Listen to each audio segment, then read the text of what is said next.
gentlemen, my apologies, our apologies. But ladies and gentlemen, welcome once again to Room 592, where we unleash the truth. To those of you who would follow the presentations that were made at the last OAS session, it was an impassioned, for my word, my phrase at this stage, an impassioned presentation, an impassioned, short, but powerful speech that was delivered by no other than Sir Ronald Sanders at the OAS session, reflecting not just his care for Guyana, but his care for democracy. And Sir Ronald, I will say to you, sir, that I was sitting at my home looking at your presentation and I felt your emotions, sir. I know you're a diplomat and you do not show emotions necessarily, but your words contained a lot of feelings, sir, not just for Guyana, but it was ingrained in the phrase you used, especially when you said to the world that democracy is being delayed, and democracy delayed is democracy denied. Ladies and gentlemen, it's 147 days, agonizing days, since our general elections. We don't know how long more, but one thing we do know for sure, because of the work of persons of the caliber of Sir Ronald Sanders, the world is on the side of democracy. The world continues to want and hope for the best to happen for Guyana and for the world. Democracy in Guyana will present itself as democracy for the rest of the world. And so, Sir Ronald, welcome once again, sir. And if you don't mind, may I ask you, for you to make such a speech at such an August session, sir, what would have been your mindset? What would have been going through Sir Ronald's mind at that time to make such an impassioned, powerful, impactful speech, sir? Well, there are a couple of factors. One of them is that we were talking to an audience of 34 ambassadors representing 34 countries, all of the independent states of Latin America and the Caribbean, the United States, and Canada. Now, the glue that holds people together is the sense that they have rights and they have freedoms, and that they should be able to express those rights and freedoms in many diverse ways. But one of them is to choose by a democratic method the government that it would like to run its affairs for whatever period of time the constitution of a country allows that government to function.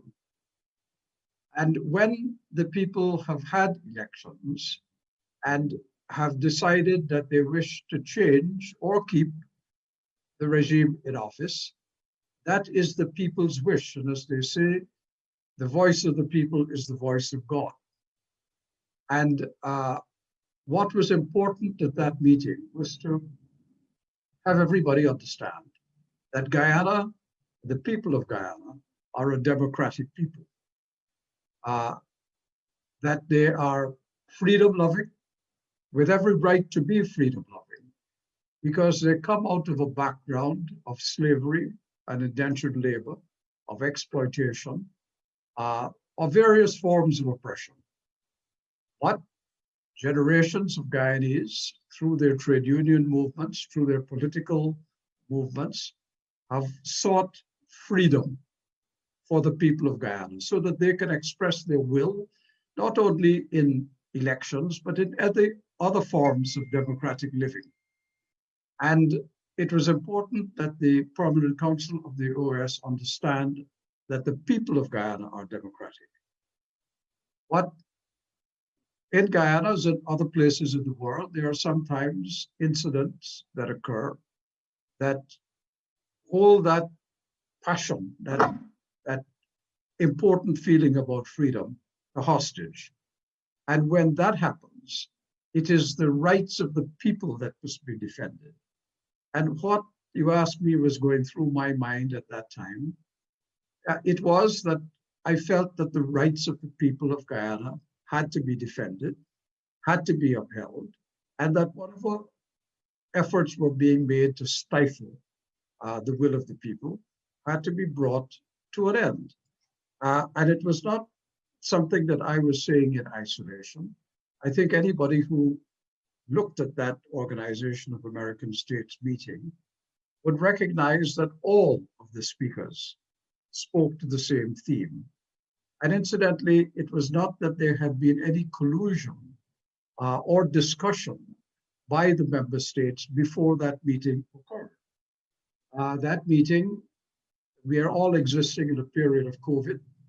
COVID means that the Organization of American States has not been able to meet person to person physically since March the 20th. So all of the contact that has been made has been virtual. And at no time before that meeting did the member states have a discussion on Guyana. So what you heard on that day was the genuine expression by member states of how they felt about conditions in Guyana.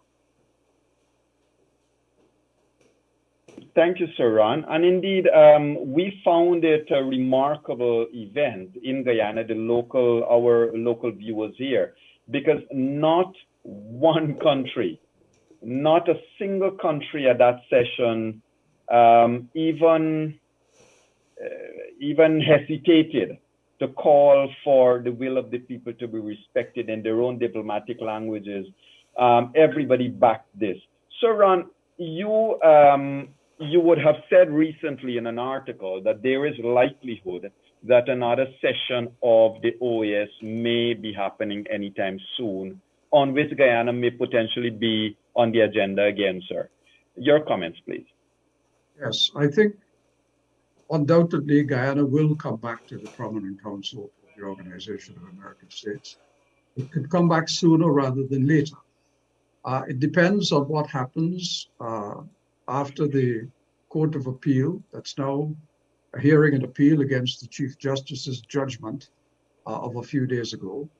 When that judgment comes down, if it is the finality of this process, if it is that the Caribbean Court of Justice's rulings are upheld, and that everybody understands that but there must be a declaration of the election, there must be a declaration of the result of the March 2nd elections, and that election result can only be based on the national recount, which was scrutinized by CARICOM, observed by the Organization of American States, and many other representatives of governments from the Organization of American States, and indeed local organizations too.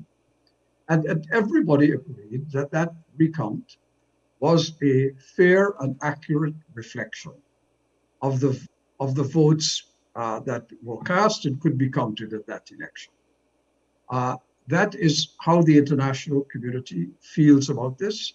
And the international community has invested a great deal of time, high-powered effort, and money into ensuring that this process for Guyana is one that is free and fair, that respects the will of the people, and that brings Guyana firmly into the international community with an embrace for a country that respects democracy.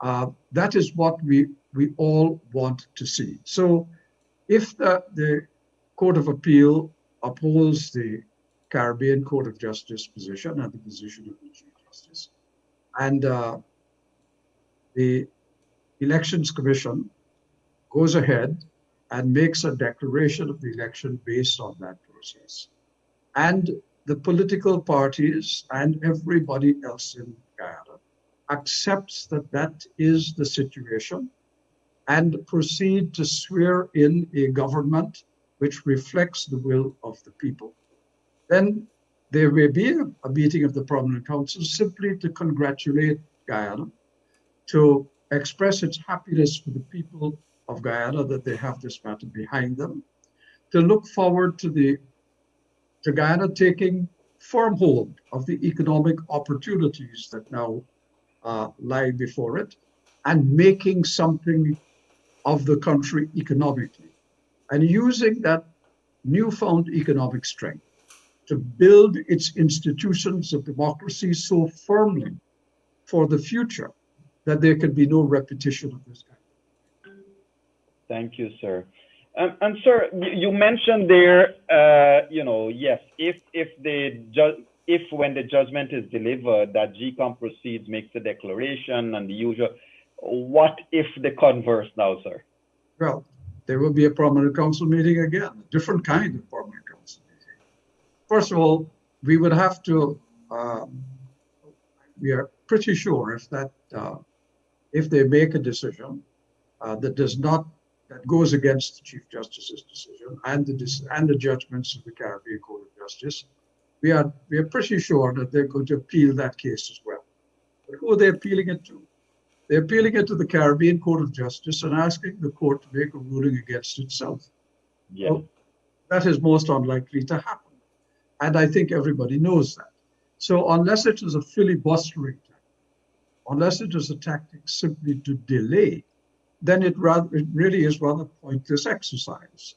But it may very well be that will be those who will be disposed to taking this thing as far as they can and testing the patience of the international community, and indeed testing the remarkable forbearance of the Guyanese people who have remained peaceful and calm throughout this entire process. The one could understand there must be a great sense of frustration and irritation in the community, and people wanting to go out and protest this, and to say, this is wrong, and we must bring it to an end. The fact that the Guyanese people have been so restrained is a remarkable tribute to the people of Guyana, of all races, of all religions, of all kinds, who have sat back and said, fine, we will see this process go through, because at the end of the day, we want a government that is democratically elected, that we can hold accountable for what they do for the next 5 years. So if the converse happens, as you say, and they take the thing back to the Caribbean Court of Justice, we will have to wait for the Caribbean Court of Justice to make a determination. I was very relieved to see that even though the court is going on its summer vacation, arrangements have been made that this case, should it be appealed to them, that it will be heard again. And I suspect that it will be dispatched fairly quickly. And if the Caribbean Court of Justice once again, in this case, which has been tried 3 times now, says that its position remains the same, at that point, we expect what I said to happen would happen. And if that does not happen, well, then the Permanent Council will meet and take a very strong position on any government, anybody who is in authority in Guyana, that refuses to accept the judgments of the court on so many occasions, right, and to continue to frustrate the democratic process. Thank you, sir. And sir, I want to come back a little bit to the last session of the OAS. I do, listeners and viewers across the country, we are aware that the day following the OAS session, there are a number of state media outlets that would have been used to peddle the information that Venezuela was not a part of the OAS, that Venezuela had given notice that it was coming out of the OAS. Your comments, sir, because I went on the OAS website and checked, and I saw that Venezuela was, and in fact, I think in 2019, this current ambassador was reappointed to the position, but your correction or comment, sir? Well, Venezuela is still listed as a member of the organization. It's a technical position, and it's important that you understand this. The man who spoke before Venezuela is the representative of Juan Guaido. Juan Guaido is the head of the National Assembly in Venezuela, and he is regarded by the majority of member states of the Organization of the United States, though not all of them, as the legitimate government of Venezuela. They regard Nicolas Maduro's regime as being a regime that is has installed itself illegally, that has not held free and fair elections, that keeps putting off elections so that the people of Venezuela cannot speak to this issue. Now, the truth is that it's a technical argument as to who recognizes Maduro and who recognizes Guaido. But in the case of the Organization of American States, the majority of countries do recognize Guaido and recognize Gustavo Tarre, who spoke at the US meeting as his representative and therefore the representative of Venezuela. So, but Gustavo Tarre does not represent Maduro or the government that is in office in Venezuela. So that's an important point to recognize. Right. He was speaking for Juan Guaido, for the National Assembly, for that faction of the Venezuelan people who enjoy the support of countries, the majority of countries in the US, including the United States, Canada, Brazil, the Lima Group, and others. So I just wanted to make that the point of that technical position, but to the extent that Juan Guaido is recognized as the head of the legitimate government of Venezuela, then yes, Venezuela was at that meeting and spoke. Great. Leonard? Yes, good evening, sir. How you doing? I saw the last time that you were, of course, grieving with the rest of the region with the passing of Mr. Owen Arthur. And of course, again, we express our condolences. I want to ask you, sir, if you may jump right into things. If you don't believe that what we might be saying here might be hot air, because based on the actions of the coalition right now, there seem to be no respect or any kind of indications that they are paying attention to more than 100 countries who would be saying or joining with the rest of the world, the other very important organizations that they're part of, like CARICOM, Commonwealth, OAS, who's saying that let's look at the recount, let us pay attention to the recount and use those figures. Are we blowing hot air, sir? Well, I hope not.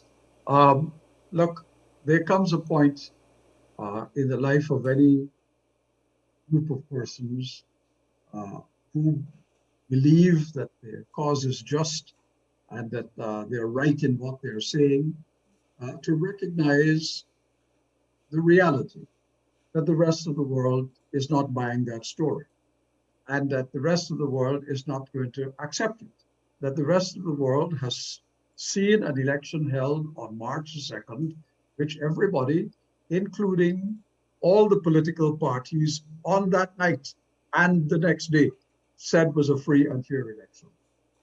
Nobody heard any political party in Guyana saying that that election was not free and fair. We didn't hear the chief elections officer saying it wasn't a free and fair election. We didn't hear the returning officer, Mr. Mingo, say it wasn't a free and fair election. We didn't hear anybody on the Guyana Electoral Commission saying it wasn't a free and fair election. The idea that it wasn't a free and fair election seemed to have arisen only after Mr. Mingo produced figures for Region 4, which startled people who were observing it, and therefore led to the recount that we saw CARICOM come and scrutinize over 33 very difficult days. So the rest of the world is convinced that Guyana did have a free and fair election on March 2nd. That the Guyanese people went out and expressed their will peacefully. Indians and people of Indian and African descent next to each other, casting their votes, then going about their business. And everybody then sat back waiting for the election result, expecting it to come the next day, the government to be announced, and for them to carry on with their lives. At all times, holding whichever party had been elected to account for its stewardship of the country. That did not happen. So we know everything that has happened since then, including the national recount. And we know that that recount was scrutinized very carefully. That CARICOM team that went to to Guyana was a very, very experienced team of people. Now, I can speak for John Jarvis, who came from Antigua and Barbuda. I can speak for Jarvis because I've known him for a long time. Jarvis has been an electoral officer in very, very difficult circumstances. But he's a fair-minded man who cannot be browbeaten by anybody. And we have never had in Antigua, I have to say, any situation in which the Electoral Commission had been accused of any kind of skullduggery. And people hold to the principle of democracy and the rule of law very firmly in these countries, which I notice my good friend Raphael Trotman said were sparsely populated places and therefore unable to advise Guyana on elections. That was a very curious statement because the truth of the matter is the most sparsely populated country CARICOM is Guyana. The most densely populated country is Barbados. And then you have Antigua coming at about third in that list of densely populated places. And running free and fair elections has been it's a characterization of the countries of the Eastern Caribbean. So they've had long experience of free and fair elections, but they've not had experience of rigged elections. And so, Ron, recently, to continue that same point, if you don't mind, sir, recently on Friday, July 24th, you compared Guyana and Suriname, and you highlighted the fact that Suriname had in its history a coup, and it emerged from that, and Mr. Bouterse would have handed over the reins of power in Suriname, but that Guyana is known. Not nicely, but known for its disputed elections. Sir, the question I have for you is that with regards to sanctions, you may have known, sir, that the APNU+AFC operatives may have said, well, we don't care what sanctions, who care about whose visa is taken away. A direct question to you, Sir Ronald Sanders. Is there a likelihood that the sanctions could get even tougher? It could go to move out from individual sanctions to more economic sanctions. What are the paradigms here, sir? Well, I think you're right. Anybody who believes that the initial sanctions that a regime faces, and in this case, in Guyana, the United States has decided that it will not issue visas to a number of unnamed persons, though I think when those persons go to travel, who they are. But anybody who believes that that is the end of it is not looking at what's happening in nearby Venezuela. Mm-hmm. That's how the United States started, and Canada started with Venezuela. The removal of visas to travel from officials. The thing has escalated since then. Their properties have been seized. Their properties of their families held abroad have been seized, and it then moved on to other things such as state-owned enterprises.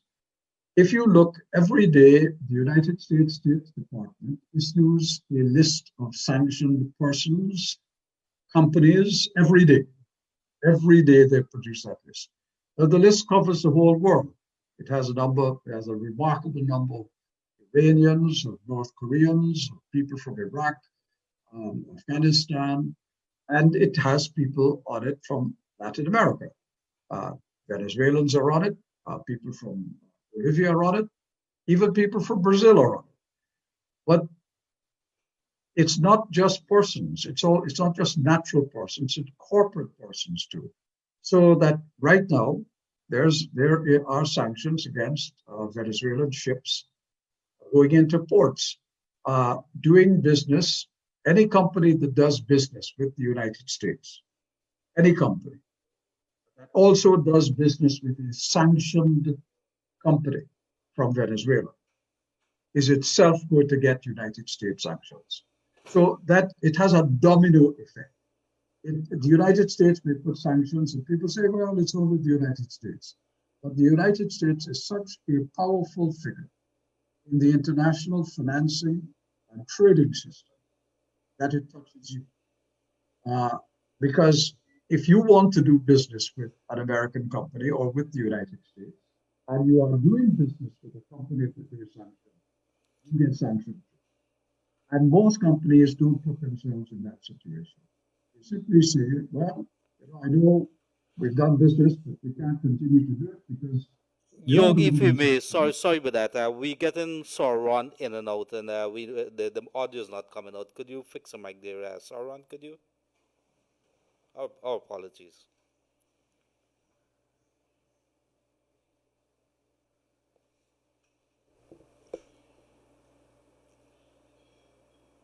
Sorry, you hearing us?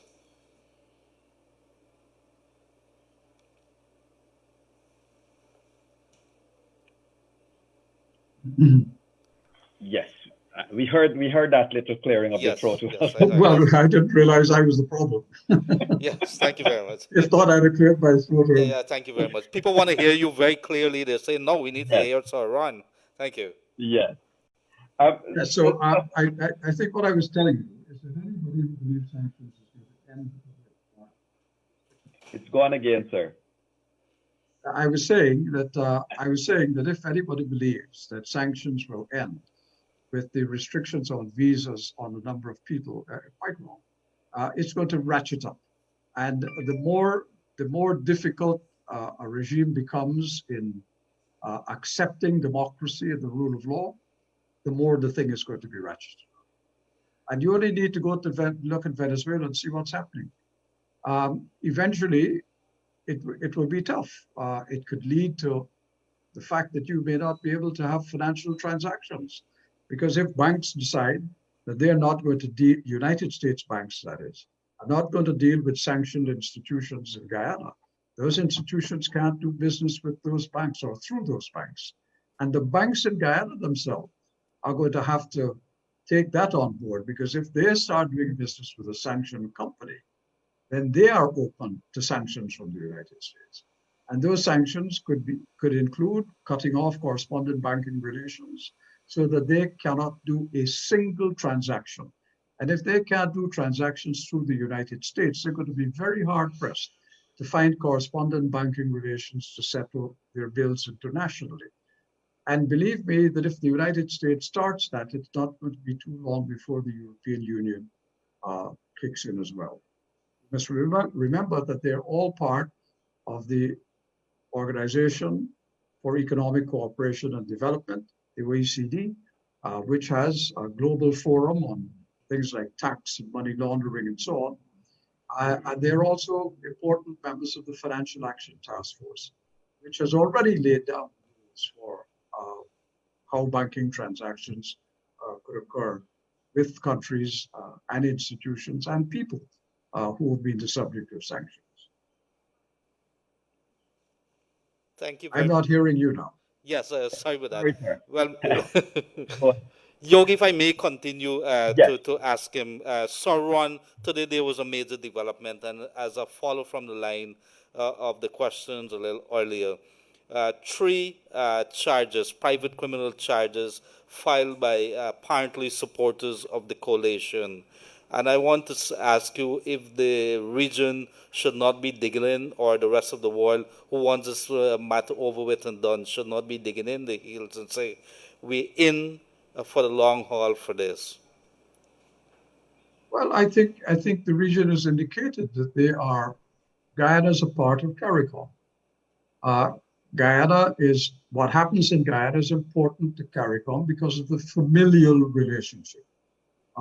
I use the word familial, meaning family, and that is how the countries of CARICOM see each other. Remember, Guyana is a founding member of the Caribbean Community, and before that of CARIFTA. Yes. Guyana is tightly bound to what happens. And here's the other thing I would remind you. Many tens of thousands of Guyanese are scattered throughout the CARICOM area. They've now become citizens of those countries. They live in those countries. And the ties and bonds between Guyana and these countries, therefore, are not just ties of politics, it's ties of blood. Real, it's a really integrated relationship. So yes, CARICOM is in there for the long haul. But with regard to the uh, private criminal charges that have been brought against Chair of GCOM, I don't think any of us can take that seriously.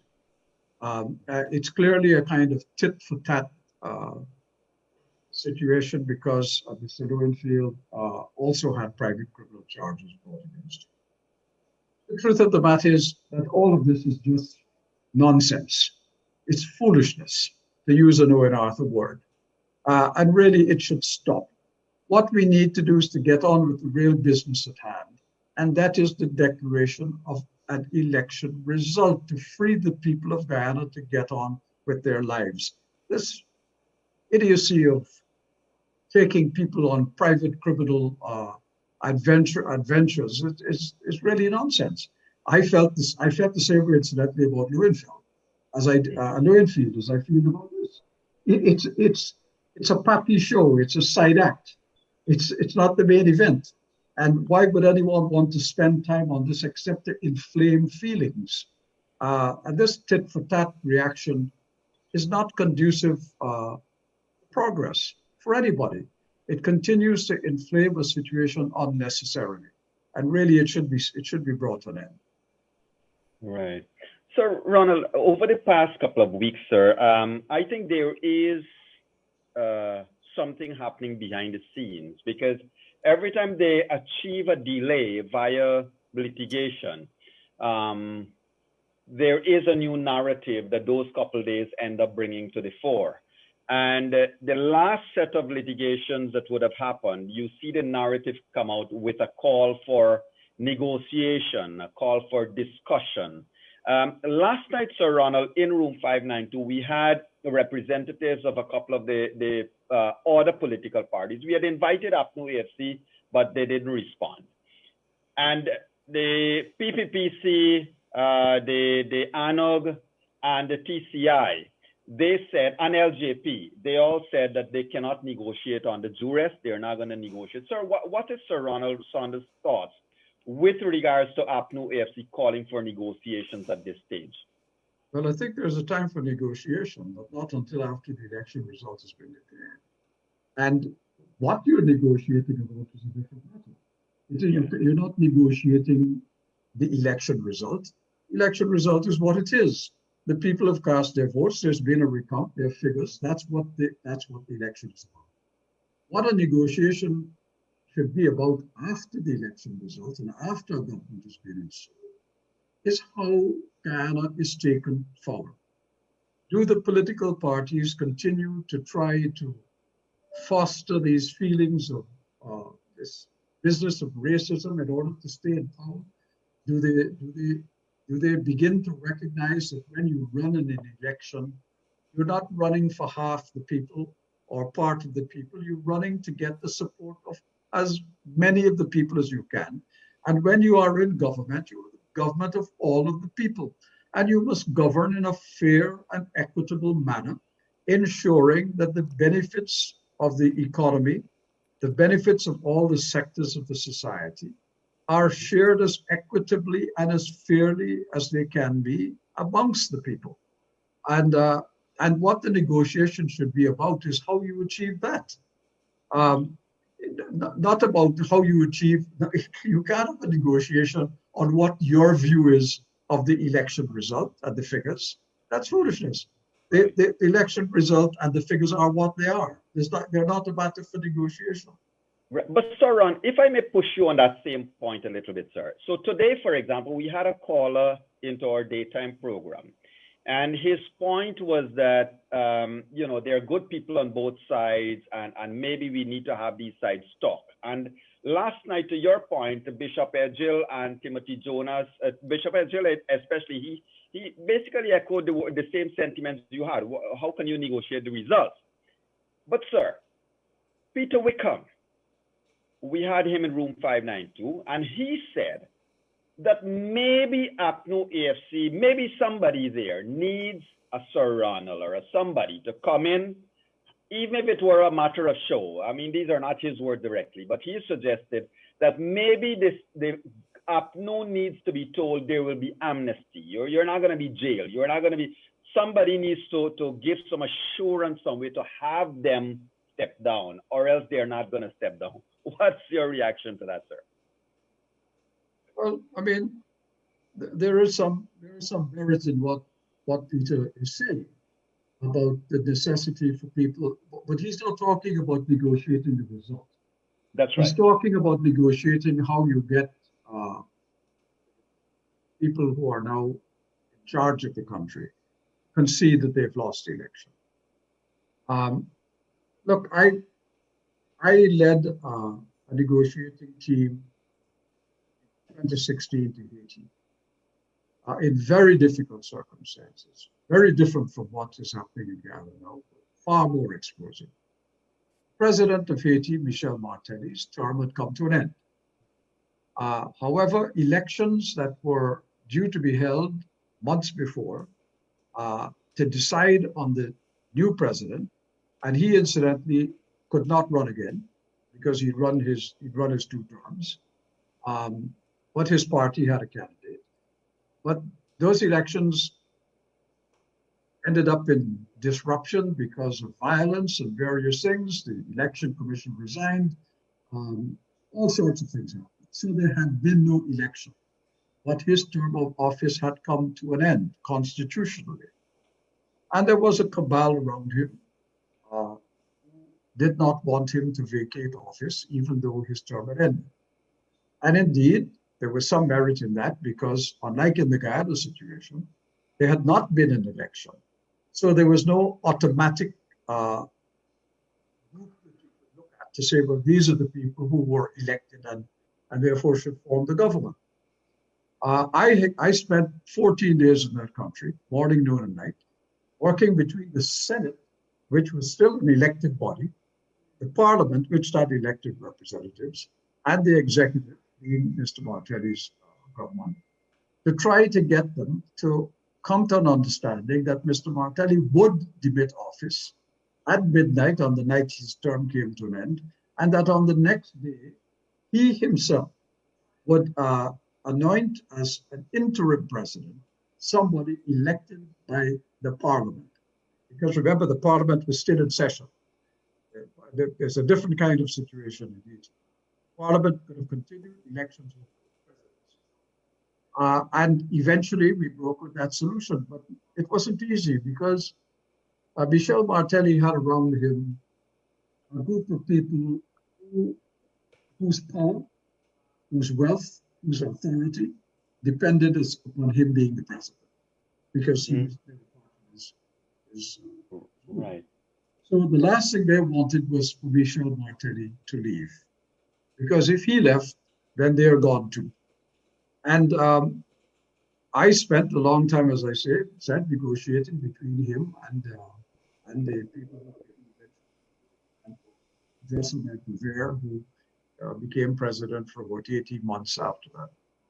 But part of what we agreed was that there ought to be no recrimination.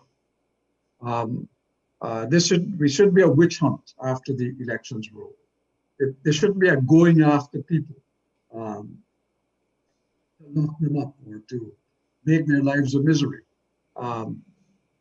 Obviously, where there was wrongdoing and wrongdoing was obvious, then those things have to be addressed in the normal course of the law.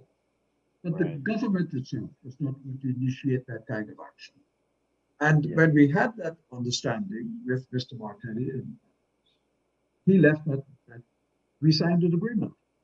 They signed it, he signed it. I was his witness, and I announced it to the Haitian people and to the world that agreement had been made. Now, it depends again also on the will of people to see the bigger picture. What possible benefit could there be to hold on to office, to exercise power in Guyana in a situation where the majority of the people don't want you to be exercising. And therefore, where your ability to govern will become extremely difficult and more difficult every day. But beyond that, you have an international community that is not cooperating with you. You will wake up every morning trying to figure out how the hell you're going to get through this day. And it's not going to be easy. And every day, the problems are going to mount and mount and mount. And you know, you don't have a parliament, you can't pass a budget. Can't pass a budget, you can't allocate money to ministry. You can call yourself Minister of Foreign Affairs, Attorney General, God himself. If you don't have a parliamentary approval of that cabinet, of that spending, then that spending is illegal.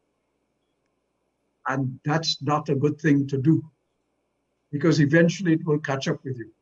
Don't believe that you, unless the plan is to run the country forever in those circumstances, in which case there will not be much of a country left. You will be ruling because you want to be the captain of the ship. You will be a captain of a ship that is slowly sinking. You will be the last person on the deck, but the ship will be gone. That's what you want. Then that's what, unfortunately, you get. But the people who will suffer in that circumstance, you eventually, all the people of Guyana before that. How long do you think people will put up with that? Even your own supporters. I think the time comes when people say, you know, enough is enough. We've tried, gone the full length of the wire. Now it's time to stop. Let's look for some alternative way out of this. Great. Thank you, Sir Ron. And Sir Ron, on the same point again, like yesterday, I think it was, the finance minister made an amazing statement that, this economy, not his words, but he's alluding that the economy is booming, that we are doing so well. Why are all these naysayers saying all these bad things about the Guyanese economy? I don't know which economy he's talking about. But, sir, it seems like we are telling ourselves, the government, that is, would be saying so much lies that they are actually saying it so that they could believe it themselves. My point, coming back to the negotiation, sir, the issue we have in Guyana, the population, majority of the population feel that even if you were to get into negotiation with APNU+AFC for whatever reason, what assurance we would have that they can hold their end of the negotiation, and that for the next 50 years, from paragraph 1 to paragraph 50 is not going to be litigated in the courts one after the other, because that's what they have shown. But sir, on the other side of it, is there a likelihood that people like yourselves, people like the new CARICOM chairman, can say, okay, you know what, everything has happened, let's put it behind us. Mr. Granger, Mr. Jagdeo, can we talk? Well, talk about what? I mean, that's the question. If again, it comes back to what is this? What is it you want to talk about? There is a necessity for all the parties in Guyana, but it can't be about the election result. You can't negotiate what people have voted for. And the fact, and if you are saying that there was irregularities and 115,000 people voted that shouldn't have voted, that's a matter for an elections petition at the court. And you go there and prove it. And if you are so sure of that case, then you should not fear going that route. Because if you can produce the evidence that is so overwhelmingly convincing in your own mind that these elections are stolen, you can prove it. And Mr. Lowenfield says he knows it so, even though it was an election he ran. But let's assume he does have those facts. Take it to the court. That's what the court exists for. And guess what? Just in the same way as the Organization of American States and others have looked at this process that has been going on in Guyana so closely, we would also look at what happens in that court when it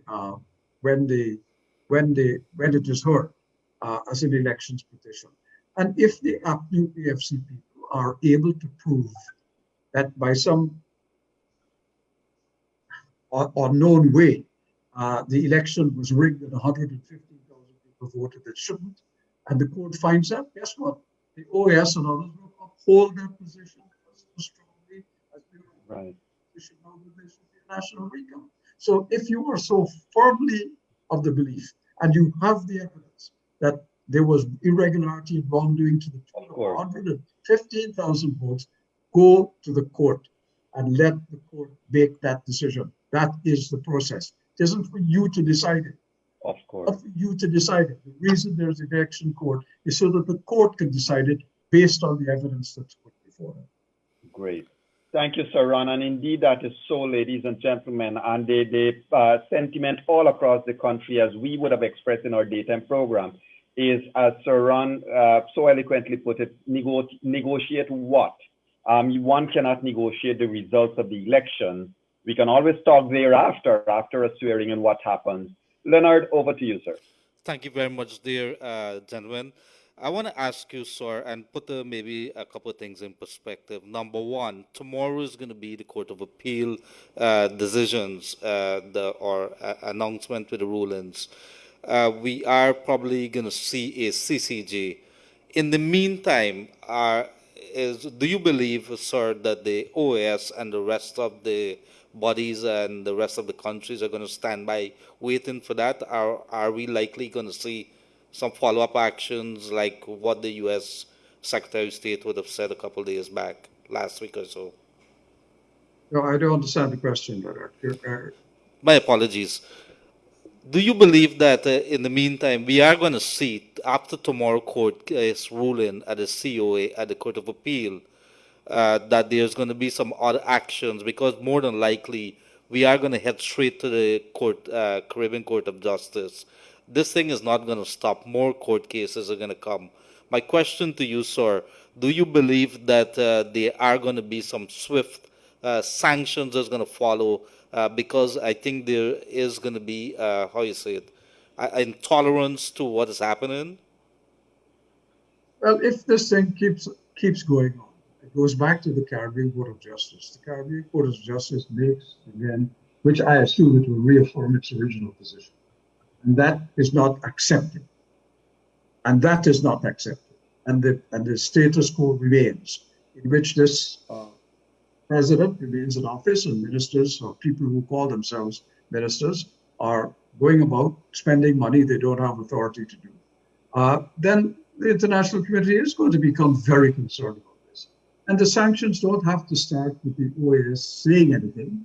They're going to start by the countries that have already said they're going to do it and have started doing it. And I will remind you one other thing. You know, Guyana is part of an economic partnership arrangement with the European Union.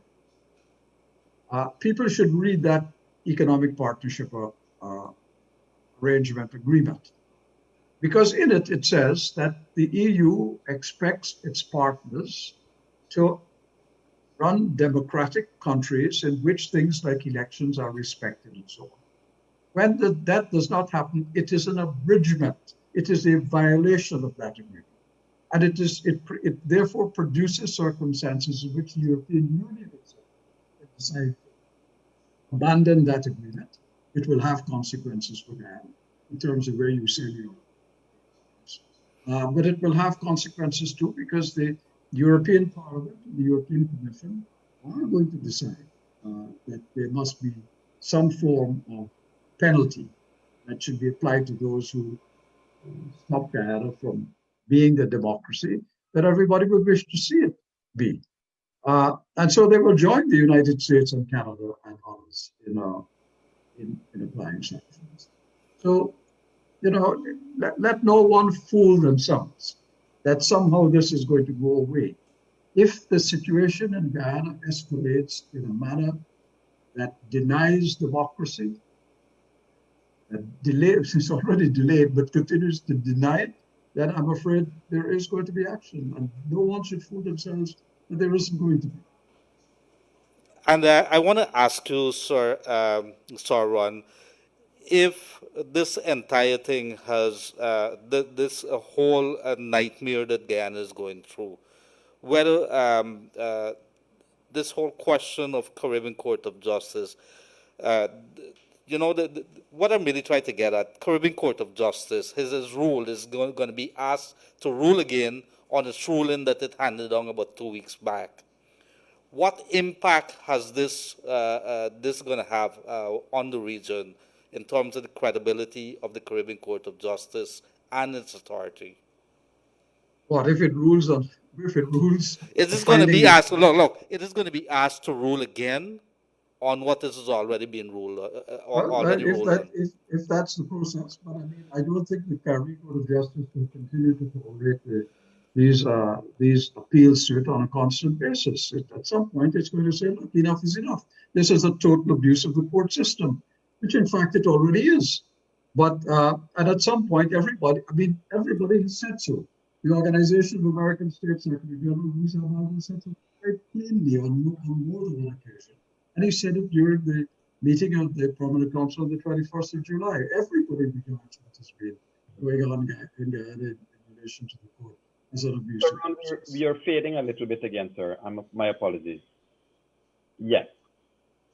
So, Ron, another question for you in terms of the local scenario here. Over the last month, Madam Justice Claudette Singh, Madam Justice retired Claudette Singh, chairman of GCOM, would have come under a lot of vicious attacks to her person, to her, attacks in many ways and forms. And it is believed that the three cases that are filed are also, at some stage the cases become a bit of a harassment as well. We noted that the U.S. ambassador and other ambassadors, in their speech about sanctions, they spoke well of the chairperson of GCOM. What are your thoughts, or what would you say to the Guyanese people, sir, in terms of the attacks on this good lady? Well, this is what I would say. I remember early in the process when it was felt that she was taking a firm position on behalf of what they consider to be APNU+AFC. Those supporters praised her. If she was being attacked by anybody, it was by people who didn't think that she was going to be supportive of them. And now, because there is some idea that she is not going to be supportive of the APNU+, she has become an enemy. So opinions have changed with people's own political desires, their own ambitions, their own wants. And the truth is, the lady has probably been acting in a Solomon-like way from the very beginning. She knows that she had to make a declaration based on a credible result. National recount was conducted, a credible result was produced. Supervisors of each of those of that recounting process signed off on a piece of paper saying that we did the recount and this was right. Those supervisors all submitted their findings to the chief elections officer, which really should have been the basis for his report to GCOM. And had he done so, this situation would have been over with a long time ago. Yeah. But my own belief is that Claudette Singh has been under an enormous amount of pressure. I have to say that if she were a member of my family, I would want to comfort her every single day, because it must be terrible to be put in that position and to have the most awful things said about you when what she's doing is her job. And you must remember, this lady was a judge. She's had to deal with difficult cases. She's had to weigh evidence on one side or the other in coming to a decision. She's accustomed to this, but she knows that she cannot make a judgment that is not based on fact. And so that is a reality. People want to crucify her at one side or the other, when they fear that their own position is not going to be upheld by her. She's not there to uphold anybody's position. She's up there to uphold the facts. She's there to say what the actual votes were that were presented to her in a national recount that was taken over 33 days, scrutinized by a CARICOM team with an OAS observer team there, and that was counted by people in full view and with supervisors giving the election result at the end of the day. Yeah. What would people possibly want her to do other than to respond to that truth and those facts? And Sir Ron, you know, I want to take you back to the notion of the international relations, sir. There is a feeling, in fact, a number of the incumbent persons in high positions would have shared on social media that let's hold tight, to use a Guyanese term, until November. The feeling they're sharing around seems to be that they hope that Biden would win the elections in the U.S., and then that would mean a complete reversal of the U.S.'s position on Guyana. Your comments, sir? Well, it's a ridiculous idea. One thing I can tell you, after being 5 years as an ambassador to the United States, albeit my diplomatic career was mostly in Europe and at international institutions in Europe, World Trade Organization, UNESCO, bilateral ambassador to Britain and to France.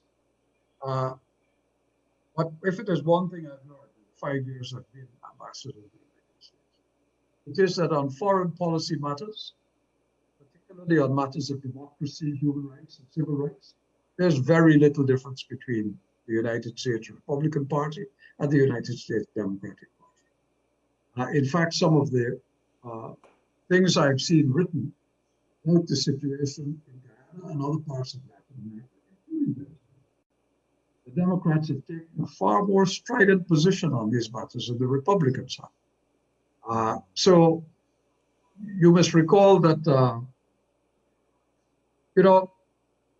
Bush came out of office, and this is Bush II, and Obama came into office. I defy people to tell me, with the one exception of Cuba, which it took Obama to do in his second term, what was the difference in the policy between those two? It wasn't much. And if you ask me what was the difference in policy toward the Caribbean, I'd say we did better under Bush than we did under Obama. And typically, we've done better in trade and economic terms. We've done better on the Republican than we've done on the Democratic. So if anybody believes there's going to be some miraculous change in American position because Mr. Biden becomes president, if that is the will of the electorate of the United States, then I think they're barking up the wrong tree. They're going to look at the position of Guyana from an American prism, a party political prism. It's going to be what is happening in this country. Does it affect the values for which the United States stands? Is it affecting democracy? Is it affecting human rights? Is it affecting political rights? If those boxes are all ticked, position remains the same. So anybody who believes that Mr. Biden is coming to office with some high on his priority list is doing something about that. And the establishment, what Mr. Trump before his came into office called the deep state, really are the people who run American foreign policy and advise on it. They will be there. And so will be the institutional memory of Guyana. I think in a lot of ways they would have seen what transpired, with what's the country's name and the way that the foreign affairs would have been handled in Europe and Russia and stuff like that. And maybe they're thinking that Guyana would fall into things. So, Ron, on the same international matter, sir. Are you thinking of the Ukraine? Yes, Ukraine. Thank you, sir. Yes. So, Ron, on the same international front, sir, the APNU+AFC, they have said that notwithstanding over 100 countries in the world not supporting them, there is a belief that China, maybe Cuba, maybe Russia, the same Russia that they attacked for wanting to to rig these elections, a manual election, manual process. There is a talk going out that these three countries seem to be backing them. What would be your response to that, sir? The three countries being Russia, China, and Cuba. Well, you know, I'd say this about Cuba. The Cuban government has fraternal relations with all Caribbean countries. And I think the Cuban government would tell you that they work with the government in office, which is a typical thing that they do. They don't care who it is in office. They're not going to give anybody any special treatment. But even if that were to be so, let's take Cuba, for instance. You'll ask Sauron, could you please fix your mic, please? Bring it a little closer. Thank you. Could I do what? Your mic, it's going in Sorry, and out. when you're erect like this, Sauron, it comes over much louder. Okay, all right. Yeah. So, no, I'm saying I doubt very much that Cuba will take sides in this matter. In any event, the Cuban Communist Party has had fraternal relations with the People's Progressive Party in Guyana in the pre-Castro days, and throughout that entire period of the Castro brothers, and now with this one. They've had similar relations with the People's National Congress, which is the main party of the APNU+AFC. I mean, I know because I was there when much of those relations developed under President Burnham. So Cuba is not going to interfere in the relations of Guyana, in the matters in Guyana. It's going to step back from it. But it is going to want to, like the rest of us in the region, see this position of Guyana resolved. Cuba too wants to see Guyana move on. It's not in Cuba's interest for this instability and volatility to be happening in a neighboring state. That is the worry of all of us. We want Guyana to be stable. We want Guyana to move on. We want Guyana to become rich. We want Guyana to have a lot of money. Because the more money you have, the better able you will be to reach out to your colleagues in the Caribbean and be helpful to them. So we wish you well, and we wish you all the riches in the world, not because we want your money, incidentally, but because we believe that there will be opportunities for investment and cooperation between our countries to the mutual benefit of everybody. Remember, that is what Maduro did, not Maduro, Chavez did with Petrocaribe. He ensured that at a time of crisis, particularly after 2008, when it was a world economic recession, oil prices were at $150 a barrel. He arranged Petrocaribe, which gave Caribbean countries an opportunity to live, to survive, because they got oil. Not that they got it at a cheaper price, but they got it in a manner in which part of the price was a loan and part of it had to be paid for. And the loan was a long-term loan over a long period of time at very low interest rates. So it was almost a grant. But the point is that helped the Caribbean, something people remember. So the fact that Venezuela stopped being that country because of sanctions, because of Maduro holding on to power, because of the Americans and Canadians and others going after it, was not helpful to us. And Guyana wouldn't be helpful to us if it were in that position. So everybody wants Guyana to do well. Not from, and you know, people say, because you want our oil money. No, we don't want your oil money. You know, the Trinidadians used to say that as well. I tell people this story all the time. I'll never forget it. But I was working at the Caribbean Development Bank many years ago. And I was traveling on a CARICOM laissez-passer, the diplomatic passport. I put it down in front of an immigration officer in Trinidad. Man looked at it and took his pen and he flicked it away. And he said to me, "What's that?" And I said, "Well, that's a CARICOM laissez-passer." I said, I opened it and I said, "You see, it has all the countries listed here from Antigua all the way down to Trinidad and Tobago." And he said, "CARICOM." He said, "All you all want is we oil. And you know, you better have a passport or you ain't traveling out of here today." That's what he told me. Right?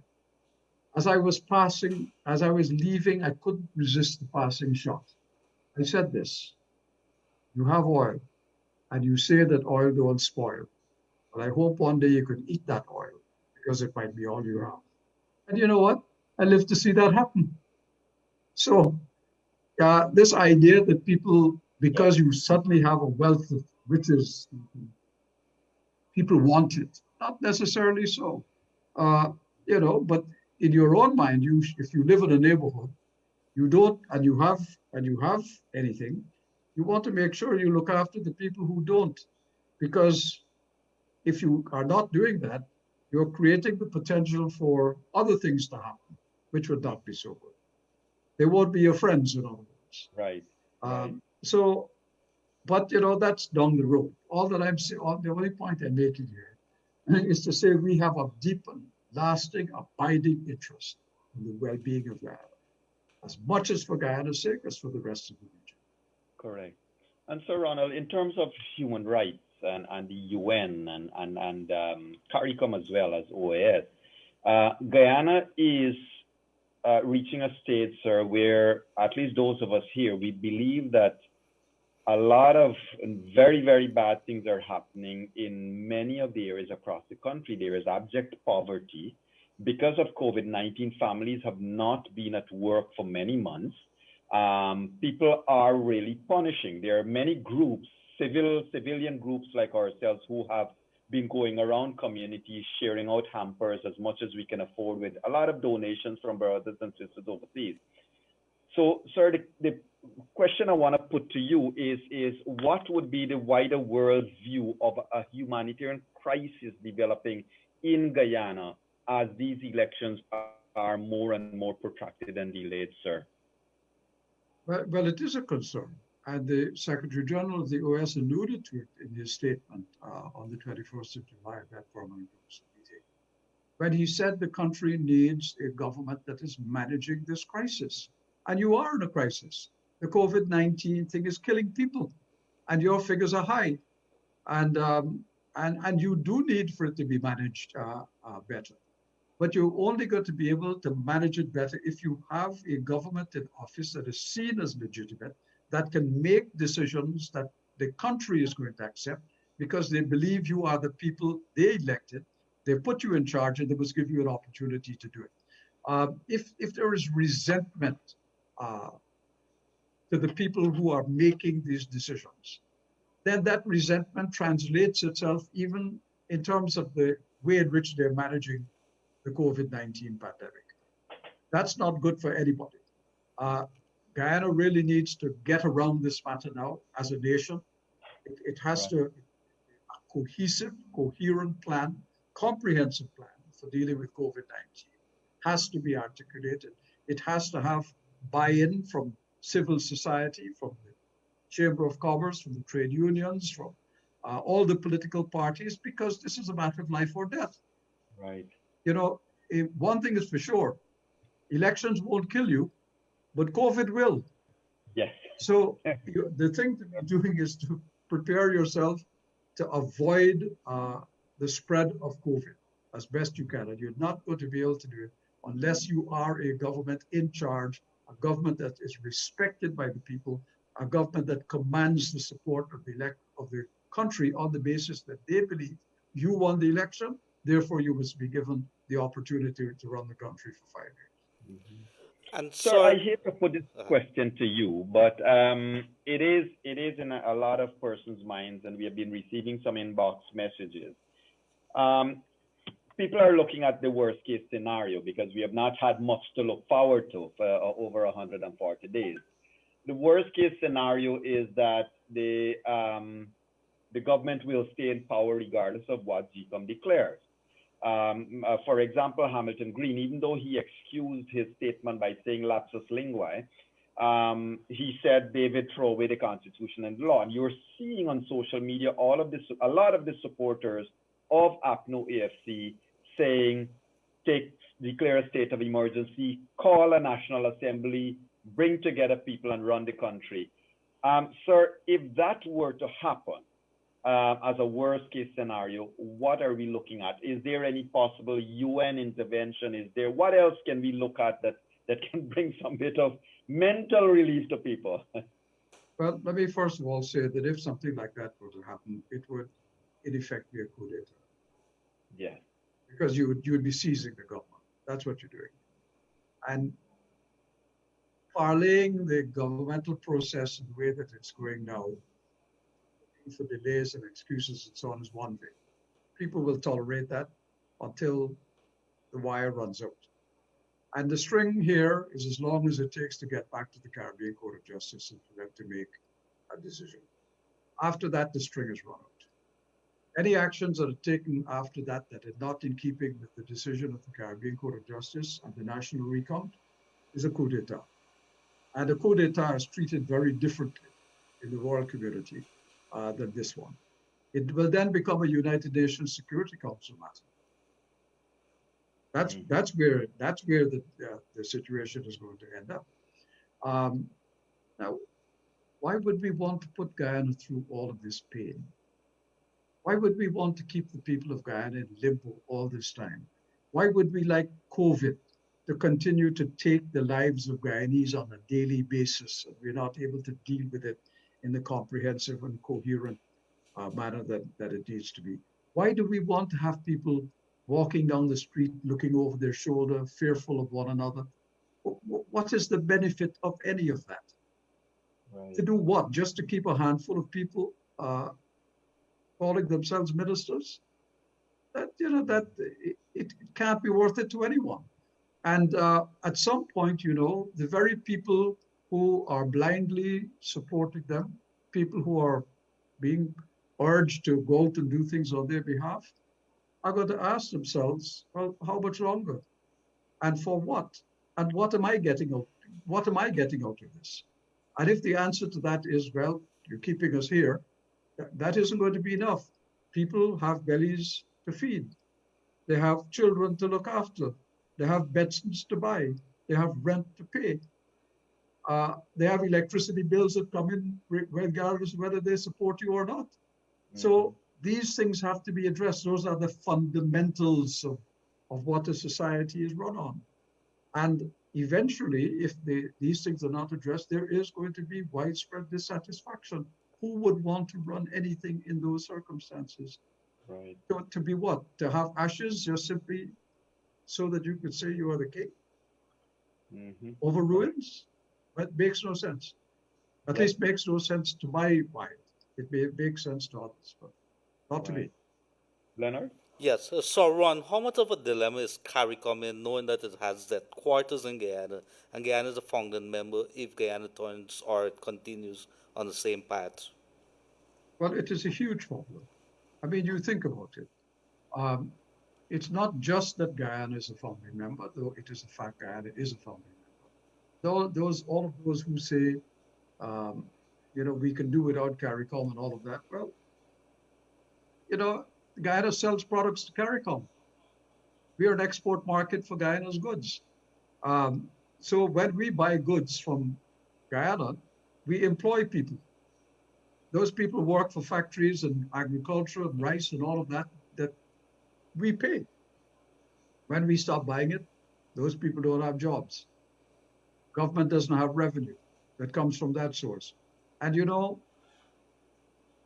oil will benefit the oil industry eventually, if in fact you manage to get the money from the oil, that is, because that's another matter as to whether or not sanctions will stop you getting that money.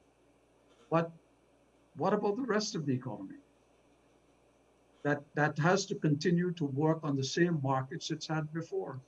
You still have to sell to CARICOM. You still have to do things with CARICOM. You belong to a multiplicity of organizations in which you are involved with CARICOM. How do you replace those institutions on which you now depend? For research and development in agriculture, for instance, for climate change research. All of those things to which you belong, to the Caribbean Development Bank, from which Guyana goes for loans and grants. You cut yourself off of all of those things if you say you have no interest in CARICOM.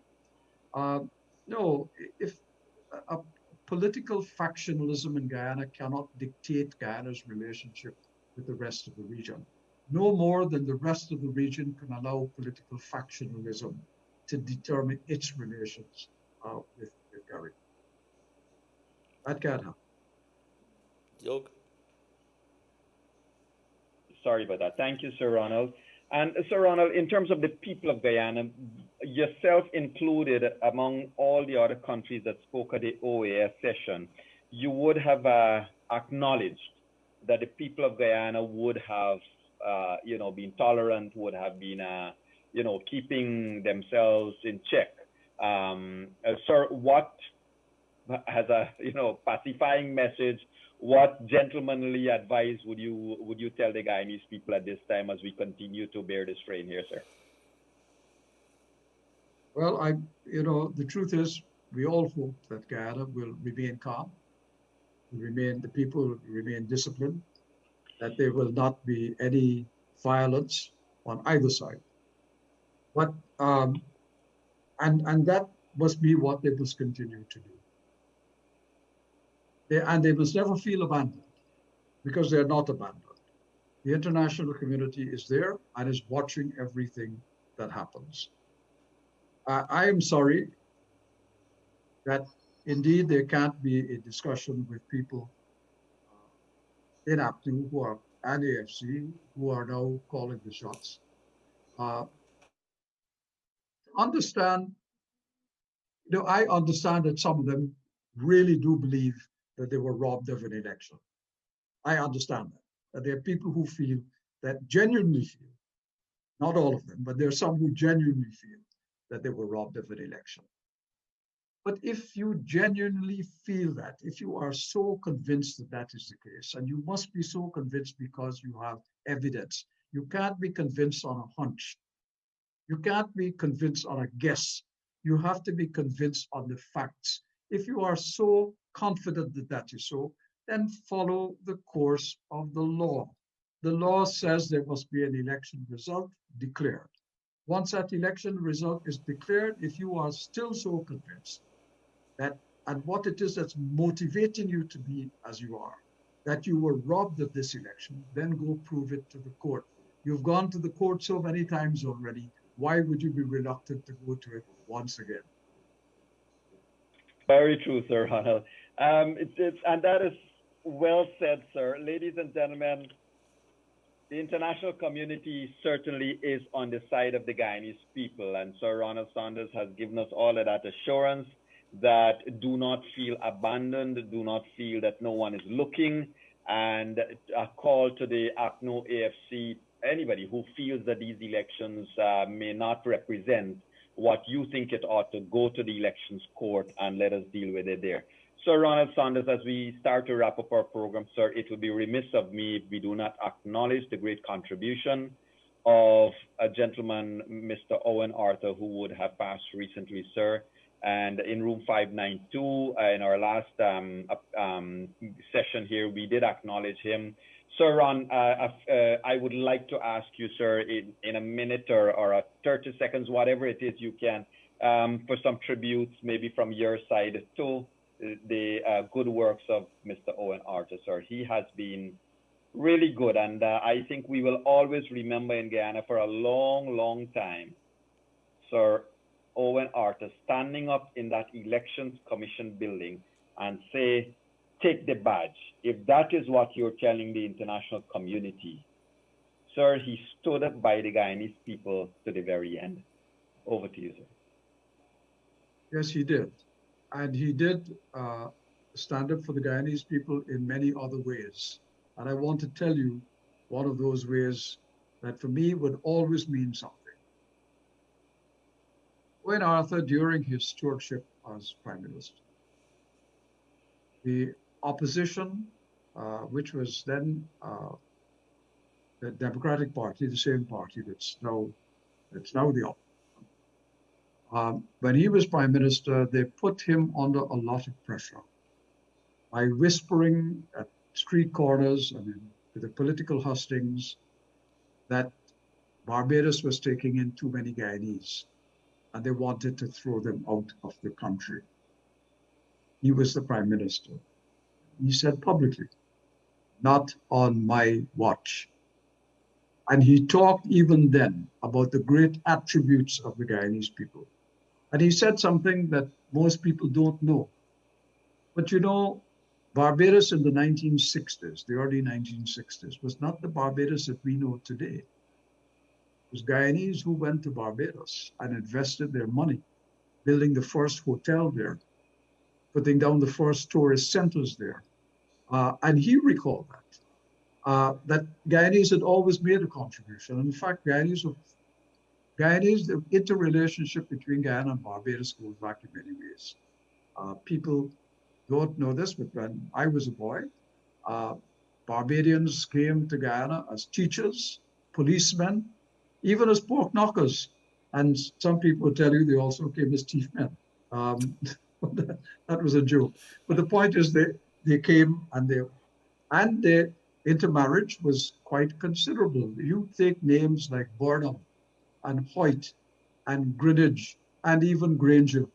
They have their origins in some Barbadian who came to Guyana at some point in his life. But he said not on his watch. Now, what happened when he lost the government and the Freundel Stewart administration? Freundel was not yet the prime minister because the prime minister died a year after they come into office. Freundel Stewart was the attorney general. And the woman who became Minister of Foreign Affairs eventually, a woman called Maxine, I've forgotten what.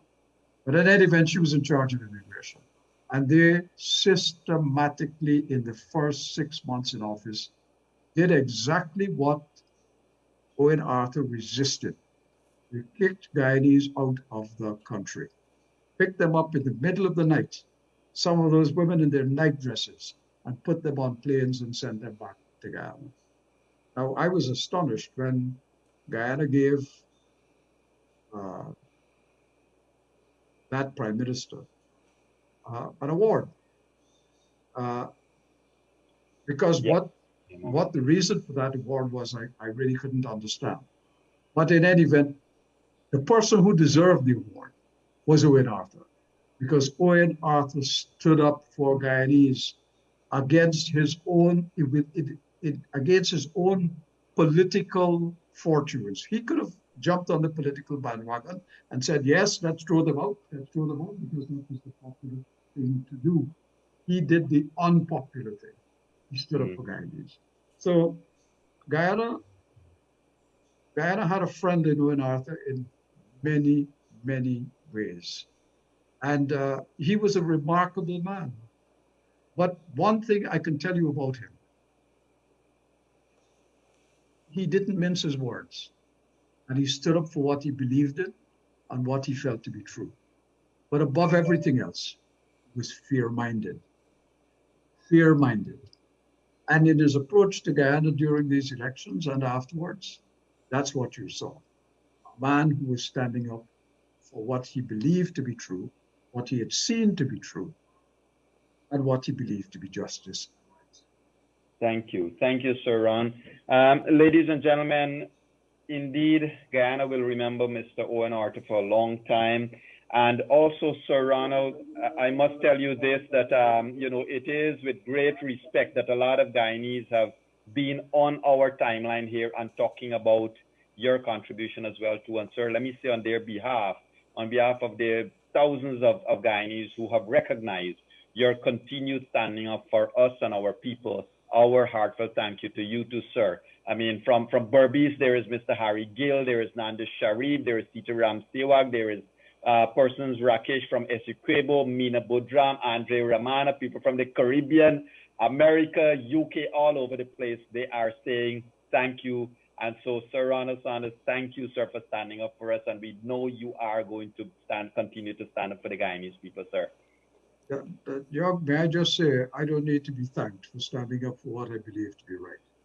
Nonetheless, thank you for thanking me. Thank you. And ladies and gentlemen, with that, we are going to wrap our program up for tonight. Do remember that tomorrow at 1:30, we join Mr. Leonard Gildari in our Elections Watch. We certainly have a lot of things to talk about tomorrow. Tomorrow, The Court of Appeal is going to hand its decision down. And tomorrow night in room 592, we're going to have our senior counsel, Mr. Anthony Astefan, from the Caribbean region. He will be in room 592 along with our local attorney at law, Mr. Sanjeev Dattadin, as we dissect and read into the Court of Appeal's decision that will be handed down tomorrow. So we look forward to your company tomorrow on Elections Watch, COVID-19 Watch. And we say thank you all for joining us tonight, as we also say thank you, Sir Ronald Sanders, for joining us here again. My co-host, thank you. Kaito Radio crew and team, thank you all. Ladies and gentlemen, do have a great night. And wherever you're joining us from, please remember, say a prayer for this beautiful country of ours. It is still the best place in the world. Stay safe. Bye-bye now.